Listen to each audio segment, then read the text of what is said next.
Hey guys, welcome back and welcome to my channel. It's your favorite mama bear, Zoe Beth.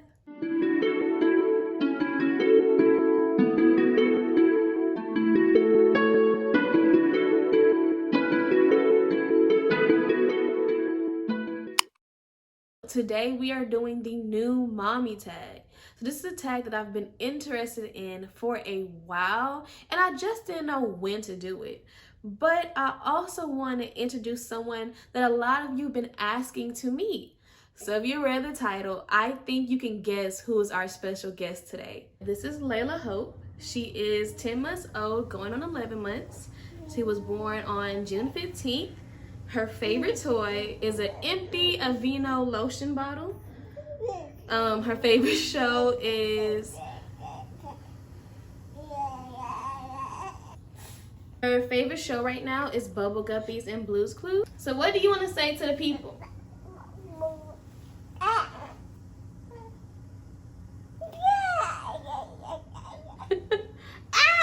So today I decided just to have her in a little segment, and then I'm going to continue with this video when it's time for her nap. So now that Layla is down for her nap, let's get straight into the questions. So number one, introduce yourself and how many kids you have. So if you're new to my channel, my name is Zoe Beth. Layla Hope is actually my first and only child. I found out that I was pregnant with her in October of 2019, and I gave birth June 15th, 2020. My top mom product that I can't live without is technically considered my own DIY sound machine.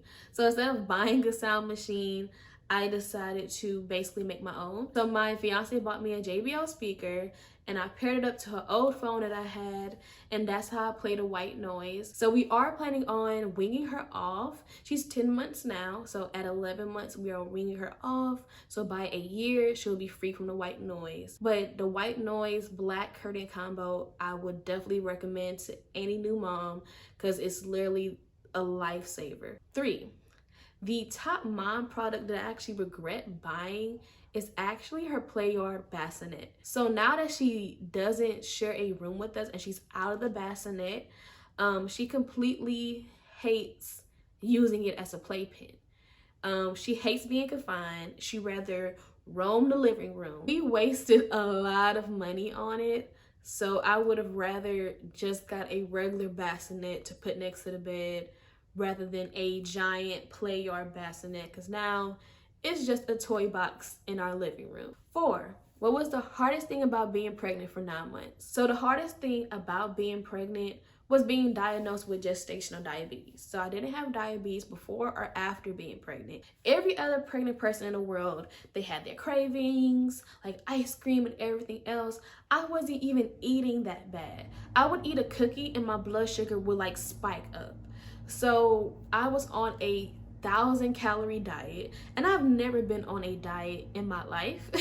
And so a 1,000-calorie diet at that was really gruesome. Like, for example, for breakfast, I would eat 1 wheat toast with 1 tablespoon of peanut butter and half of a banana cut up on top. And then for a snack in between lunch, I would eat 6 Ritz crackers. And for 4 times a day, I had to stick myself and check my blood sugar. No matter how difficult it was, I decided to suck it up because what's more important than my baby's health?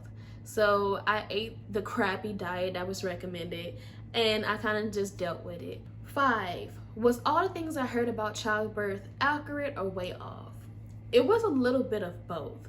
So some people told me that the pain was tolerable, while some people told me that the pain would be excruciating. For me, it was excruciating but manageable. That was the only difference. I think it just depends on your pain tolerance as a mother. Also, something that was completely way off for me was the epidural. So I heard so many horror stories about the epidural made my back like this and I suffered from lower back pain, or my epidural didn't take. My epidural actually took too well to the point they had to ring it back, and I already suffered from lower back pain before I was pregnant and increased while I was pregnant and it stayed the same after I was pregnant. However, it did cause my foot to be numb for 6 weeks. They released me from the hospital with like half of my foot numb. I could barely walk because it felt like half of my foot was asleep. So for 6 weeks, the epidural was still in effect on the right side of my right foot. So that was crazy and very scary because in my head I thought, oh my gosh, I'm paralyzed. But luckily, feeling came back. I walk normal. There was no issue. Would you have handled childbirth differently if you could redo it? Honestly, I definitely would. Layla refused to drop. So for someone who planned to have a natural birth and be in labor for 56 hours, for me, I had to change my birth plan because my body was just mentally tired. I was physically tired. I was spiritually tired. And I kind of gave up at the 48-hour mark. So if I would change anything, I would have walked and bounced on the ball and did anything that I could have to make her drop so I can go through with my natural birth plan. So what would be my advice for anyone that's about to have a baby? Look up breathing techniques. So what actually got me through my contraction was breathing techniques.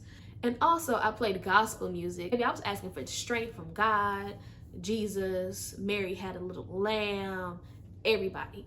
Come down, help me. 8, what has been the hardest thing about being a mom? The hardest thing about being a mom for me has been the mental challenge. So you hear about postpartum depression and postpartum anxiety, but you never know what that is until you go through it. That coupled with my fear of failure and always wanting to be a perfectionist was not a good combination. I wasn't really stopping and asking myself, where are you at mentally? What energy could I give to everybody else if I was out of juice? I had to stop and tell myself, Zoe, pause. It's okay to not be okay. It's okay to not have everything together. Okay, you guys, so Layla actually just woke up. So she's actually in her high chair, off camera, looking at me, eating her cereal puffs. So if you hear any smacking or screaming, it's her. What has been the most rewarding thing about being a mom? From the moment I found out I was pregnant, to carrying this baby for 9 months, to watching her grow into an actual human being with feelings and emotions. It's such a beautiful thing to watch your child blossom. And this is an experience that I hold dear to my heart, and that's the most rewarding part for me. Number 10, the most surprising thing about being a mother for me has been how much I love it. You know, despite how much it has challenged me, it's the best job that I could ever have. Out of all the roles that I've had in my life, from being a mother, a fiance, a daughter, a friend, a sister, a cousin, a student, being a mom is my favorite one. It's like when Cinderella finally put on that glass slipper. It was just a perfect fit. And I knew that I would enjoy being a mom, but you just don't know that feeling until you experience it. So my favorite milestones of her was her first word, and she said mama, and I actually cried for days. So let me insert video footage on how I am her favorite parent. Mama? You mama? Do you and your child share any similarities physically or personality? Physically, she betrayed me. Insert the evidence.